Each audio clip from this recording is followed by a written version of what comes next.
সুপ্রিয় শিক্ষার্থী বন্ধুরা, তোমরা যারা অষ্টম শ্রেণীতে পড়াশোনা করতেছো তোমাদের জন্য একটা দারুণ সুখবর প্রকাশিত হয়েছে।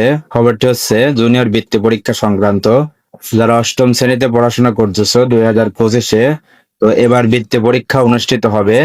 তো এই পরীক্ষার 2025 এর নীতিমালা প্রকাশ করেছে শিক্ষা বোর্ড।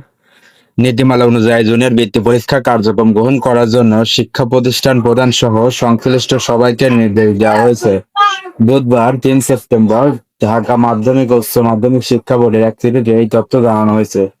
চিঠিতে বলা হয়েছে, শিক্ষা মন্ত্রণালয়ের মাধ্যমিক ও উচ্চ শিক্ষা বিভাগ কর্তৃক জুনিয়র বৃত্তি পরীক্ষা 2025 নীতিমালা অনুমোদিত হয়েছে। গতকাল বুধবার এই নীতিমালা প্রকাশ করা হয়। নীতিমালা অনুযায়ী মাধ্যমিক বা অধ্যয়নরত অষ্টম শ্রেণীর সর্বোচ্চ 25% শিক্ষার্থী এই বৃত্তি পরীক্ষায় অংশ নিতে পারবে। বাংলা, ইংরেজি, গণিত, বিজ্ঞান এবং বাংলাদেশ ও বিশ্ব পরিচয় প্রতি বিষয়ে 100 নম্বর করে মোট 400 নম্বরের পরীক্ষা অনুষ্ঠিত হবে। শিক্ষার্থীদের দুই ধরনের বৃত্তি দেওয়া হবে।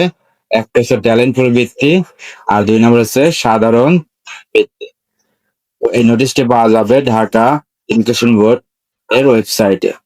যারা বৃত্তি পরীক্ষা দেবে তোমরা সকলেই সুন্দর করে এই 400 মার্কের প্রস্তুতি নিতে থাকো এবং বৃত্তি পরীক্ষার যাবতীয় সাজেশন এই চ্যানেলে আগামীতে আপলোড করা হবে। তো আপডেট পেতে এই চ্যানেলের সাথেই থাকো। ধন্যবাদ।